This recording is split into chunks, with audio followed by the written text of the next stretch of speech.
1996 was a pivotal year in the history of World Championship Wrestling. The Monday Night Wars had begun with the launch of Nitro in September of '95, but the following year was the one that would see Eric Bischoff and his deep and diverse roster well and truly pull ahead in their ratings battle with the WWF. When it came to pay-per-view, 96 was a vast improvement on what WCW fans had been subjected to the year prior, as the company appeared to be firing on all cylinders. Well, most of the time, that is.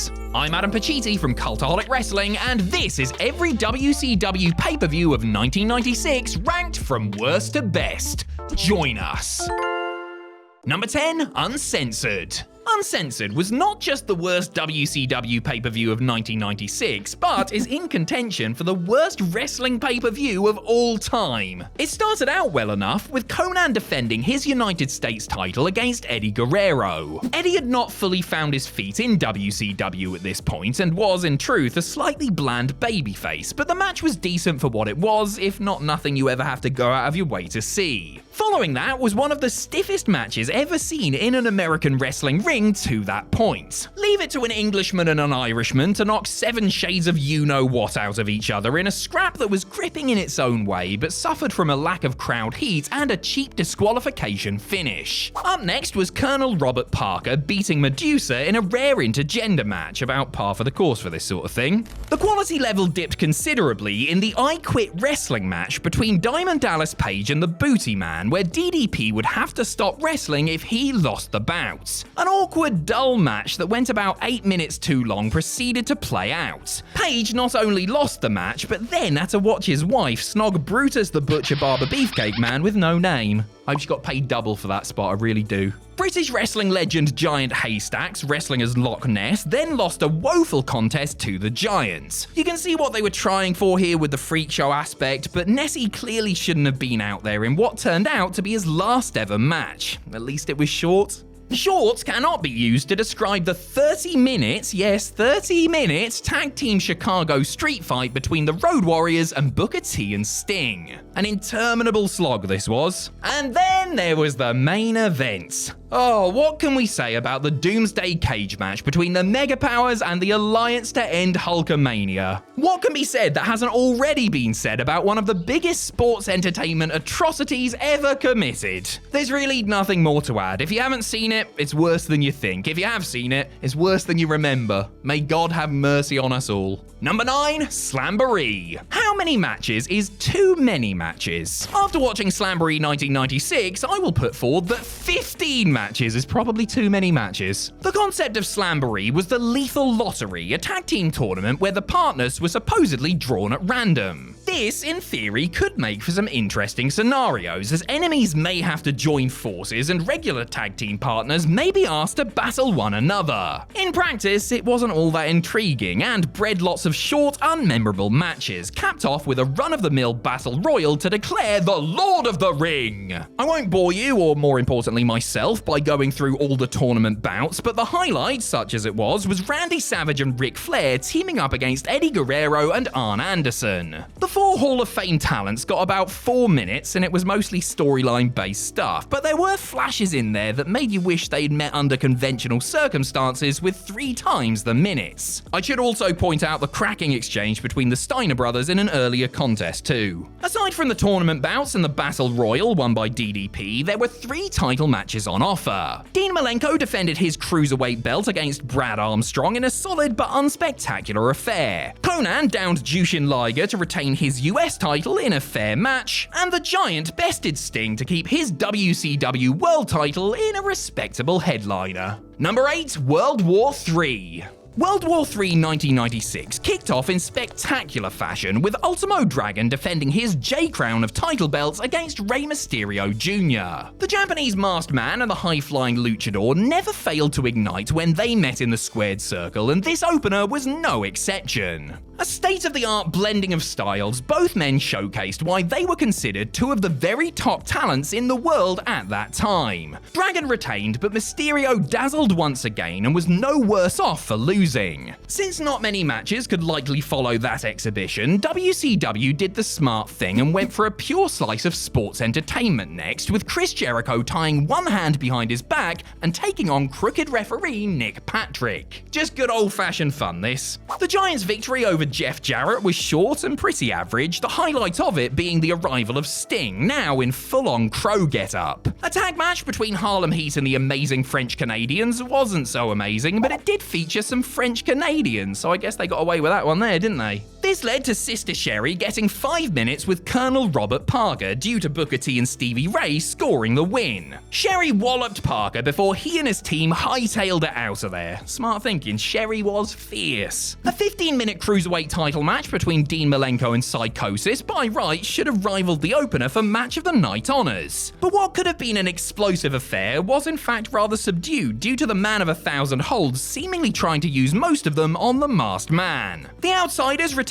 their WCW tag titles in a 3-team brawl with the Faces of Fear and the Nasty Boys. It lingered a little long, but it was mostly alright. And in the 3-ring 60-man Battle Royal main events, the Giant prevailed after just shy of 30 disjointed minutes. These things never worked, and the dodgy production made them even more of a chore to sit through. Besides that, World War III had some good stuff on it. Not a lot, but some, and that's just fine by me. Number 7, Super Brawl. 2 steel cage grudge matches headlined Super Brawl 96, the first of which saw Ric Flair challenge Randy Savage for the WCW title. The Nature Boy versus the Macho Man was a tried and tested recipe for success, and this, like 99.9% of their matches, was thoroughly enjoyable. Just, in a cage this time. The outside shenanigans added an extra element of drama too, culminating when Miss Elizabeth turned on her man. She turned on her Macho Man. And with that, Flair styled and profiled his way to a then record 13th world title. After that, it was time for Hogan and the Giant, to do their thing. Like Savage versus Flair, Hogan versus a Giant, or in this case the Giant, was a proven formula. And that meant, of course, a Hogan win. As for the rest, the Nasty Boys versus Public Enemy Street Fight Curtain Raiser was somewhat likable trash, Johnny B. Bad's TV title defense against DDP was spirited, Lex Luger and Sting retained the tag titles against Harlem Heat, and Conan retained his US title against One Man Gang in a wretched contest. The I Respect You strap match between Kevin Sullivan and Brian Pillman wasn't really a match at all, but a kayfabe busting angle that got people talking about the Taskmaster and the loose cannon. Pillman's 4 Horsemen stablemate Arn Anderson filled in and went to a no contest with Sullivan afterwards when Flair came out and suggested that the Horsemen and the Dungeon of Doom team up to eradicate Hogan and Sting from WCW. And in their second bout of the night, Luger and Sting went to a double DQ with the Road Warriors. Oh, what a rubbish finish that is. Number 6, Hog Wild. Everyone stop what you're doing and grab your hogs, because things are about to get wild. Hog Wild? Readily acknowledged as an excuse for Eric Bischoff and crew to have a paid vacation at the big bike rally in Sturgis, South Dakota, these pay-per-views, later renamed Road Wild, were rarely, if ever, worth the money. Hog Wild 96, however, was the first and best of the bunch. Opening in style once again were Rey Mysterio and Ultimo Dragon. It may have been a shade inferior to their World War III blinder months later, but this was still ruddy bloody good indeed, with Rey slaying the Dragon to retain his cruiserweight crown. Fire and Ice collided next, with Scott Norton defeating former tag partner Ice Train in what could have been a surly hoss fight, but was sadly just a little bit boring. The stakes had never been higher when Medusa and Bull Nakano locked horns in a match where the winner would get to smash the loser's bike. Actually, the stakes had been higher, like when they first met over the WWF Women's title at SummerSlam 1994. That match was better than this one too. Chris Benoit versus Dean Malenko was a true wrestlers wrestling match between 2 wrestlers. That is a polite way of saying there wasn't much story or clearly defined roles to be found here, but the mat work was customarily top-notch. Sadly, the biker crowd couldn't give a toss. The 2 went to a 20-minute time limit draw too, before the crippler won in the second 5-minute overtime period. Know your audience, WCW.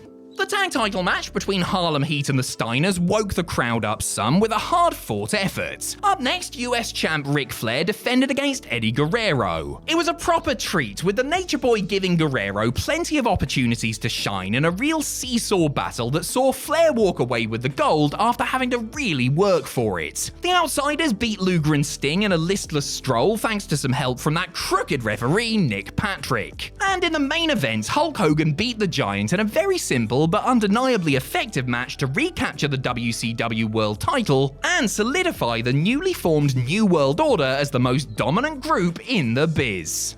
Number 5. Halloween Havoc. As was often the case during this era, two of WCW's immensely talented cruiserweights kicked off this pay-per-view with a show-stealing effort. Given almost 20 minutes to play with, Cruiserweight champion Rey Mysterio and Dean Malenko took fans on the proverbial rollercoaster ride with a back-and-forth battle that saw both men trade the advantage and come close to winning. In the end, the Iceman prevailed and took the title back from a man who was fast becoming one of his key adversaries. DDP and Eddie Guerrero had the talent to follow such a breathtaking display, but their match for the Lord of the Ring suffered from a little sloppiness. In saying that, the bout was far from bad and both men grafted. Jeff Jarrett and the Giants put together a basic match that told a simple story, not that that's a bad thing, of course. This one also had the added theatrics provided by Ric Flair at ringside, and he often threatened to overshadow the performers in the ring. Six's victory over Chris Jericho was a tad disappointing, even if there wasn't anything technically wrong with it. It just lacked something, I suppose. Happens to the best of them. Lex Luger's win over Arn Anderson also felt oddly lethargic and never really kicked into high gear. Again, not rotten or anything, but it didn't set the world alight either. Better was Chris Benoit and Mongo's battle with the Faces of Fear. They just beat the ever-loving dog muck out of each other as expected, and it turned into one of the pleasant surprises of the show. The Outsiders took the tag straps away from Harlem Heat in a very fun match that, while certainly no masterpiece, had the crowd going and built to the big moment well. And in the main event, Hulk Hogan retained his WCW title against perennial frenemy Randy Savage in a shenanigan-filled headliner that was carried by the charisma and ended up being a lot of fun due to all the wacky hijinks. After the match, Roddy Piper made his WCW debut by confronting Hogan, the show going off the air with Hot Rod rambling at his old enemy. Start as you mean to go on, Hot Rod. Number 4, Starcade. WCW's biggest pay-per-view of the year sure was noteworthy, with a couple of epic matches, some major storyline developments, and an abundance of star power. Opening proceedings were the ever-dependable Ultimo Dragon and Dean Malenko. With Dragon's J Crown up against Malenko's cruiserweight strap, the two men pieced together another belter that got better as it went along and was stuffed with near falls down the closing stretch. The Japanese influence continued to be felt in bout number 2, where Akira Hokuto downed Medusa in a final to crown a WCW Women's Champion. Felt like it could and should have been a bit better, but it had its moments. Another member of the Japanese contingent tasted success in match 3 as Jushin Liger pinned Rey Mysterio in a certifiable first-time dream match. Given the caliber of who was in the ring, this might be a disappointment to some expecting a 5-star classic, but it's still a very, very good professional wrestling match between two of the GOATs. Jeff Jarrett beat Chris Benoit in a canny no DQ match that got a bit messy with all the interference towards the finish. The Outsiders retained their tag team titles against the Faces of Fear in a reasonable match before Eddie Guerrero snatched the US title by beating DDP in a fine tournament brawl. Again, it got a bit messy with the interference toward the end and the crowd weren't exactly enraptured by the wrestling, but you cannot fault their hustle. Lex Luger beat the Giant in a match that slowed down considerably in parts, but overall is better than you would expect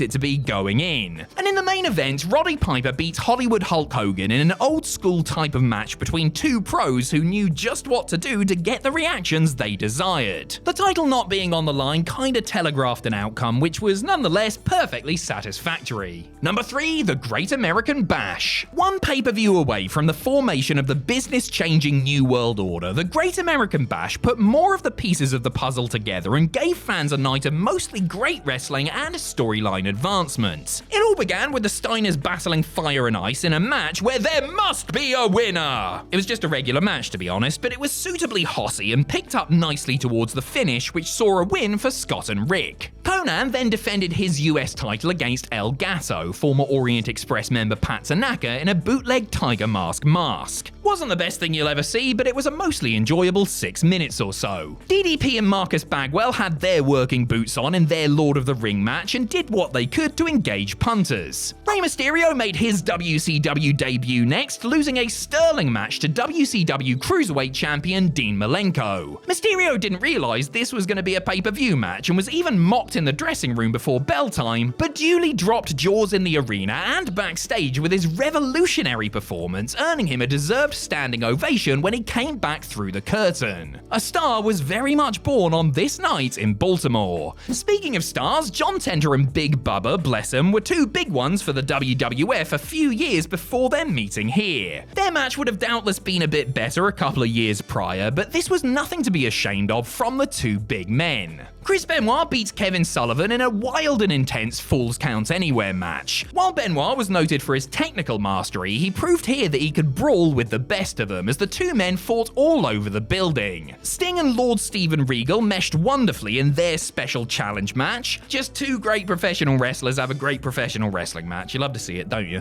The tag battle that followed featured two men who barely qualified as pro wrestlers, yet somehow ended up being astonishingly good. For 20 minutes, Ric Flair and Arn Anderson carried gridiron greats Steve McMichael and Kevin Green by keeping it simple. Mongo turned heel on his fellow football player, costing them the match and becoming the fourth horseman. Though it wasn't a match, I would be remiss not to mention the angle with the Outsiders and Eric Bischoff, an utterly convincing semi-shoot that stood out like a sore thumb in the often cartoonish world of WCW, ending with Eazy-E taking a jackknife off the stage and through a table. And finally, the Giant and Lex Luger ended things on a dour note with a pretty damn useless WCW title match. On the whole, however, the 96 Great American Bash had been a treat to sit through. Number 2, Bash at the Beach. The 1996 Bash at the Beach was not a perfect show by any stretch of the imagination, far from it. However, a couple of really strong matches and, one of the biggest turns/angles in the history of the wrestling business make it stick out vividly in the memory and perhaps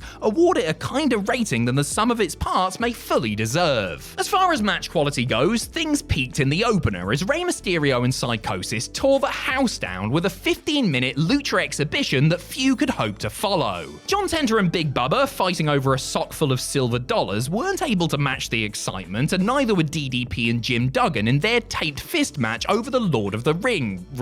The gimmickry continued with a scrappy double dog collar match between the Nasty Boys and the Public Enemy before Dean Malenko notched an assured defense of his Cruiserweight title against Disco Inferno. Steve McMichael and Joe Gomez stunk the joint out in what was, I believe, only Mongo's third ever match. Far and away the worst of the evening. Things got better with Ric Flair ending Konnan's US title reign in one of the better bouts of the night before Flair's Horseman pals Benoit and Anderson lost to the Giant and Kevin Sullivan in a good, if not a little bit odd, outing. And then for the historic main event. As a match, it was just alright. Sometimes good, mostly average. But the execution of it all, leading to the big reveal of Hogan as the third member of the New World Order, was simply sensational. The Hulkster dropping the big leg on a fellow babyface and turning heel for the first time since before the birth of Hulkamania ignited WCW's business, prolonged Hogan's career as the top guy, and ensured that the 1996 Bash at the Beach would be talked about for the rest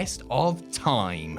Number 1, Fall Brawl. A couple of months after the NWO had fully formed, some of the WCW contingent were getting a little tired of being on the receiving end of some black and white ass whoopings. The New World Order looked like they wanted a war, and they were going to get one in War Games. WCW's Double Cage Spectacular returned at Fall Brawl as Hogan, Nash, Hall and fake Sting took on Flair, Arn, Luger and actual proper Sting. The real Sting looked to have the match won for Team WCW until he walked away to start his emo phase and leave former tag partner Luger at the mercy of the NWO. The post-match angle with Savage getting a beatdown and the Order spray painting Miss Elizabeth nicely set the stage for Halloween Havoc too. Before that, there was an undercard that often felt a bit thrown together, what with most of the main event talent working in the curtain closer. Thrown together maybe, but by no means lacking in quality. DDP and a very green Chavo Guerrero Jr. were tasked with setting the pace, and they did an admirable job of it, with Dallas picking up the Duke thanks to his trusty diamond cutter. Fire and Ice collided once more in a lethargic submission match. Why you would take two power-based wrestlers built like tanks and give them a stipulation based around holds is beyond me, but hey. Conan defended some title or other, I believe a short-lived one of Mexican promotion AAA's, against Juventud Guerrera in a fun frolic. Chris's Benoit and Jericho fought like two hockey goons in a stiff match that really served to put Jericho on the map so soon after his TV debut. He fell to the crippler, yes, but looked strong while doing the honors. Rey Mysterio continued his mission to blow minds by beating Super Callow in a real hidden gem of a match. The finish, with Rey springing between the two rings and hitting a Hurricane Rana, was flawless. Harlem Heat and the Nasty Boys clashed umpteen times on TV and pay-per-view in this era, but the crowd lapped up everything they did in this tag title fight, the reactions elevating it as a result. And the Giant beat the Macho Man in an unexceptional match thanks to a big assist from the rest of the New World Order, obviously.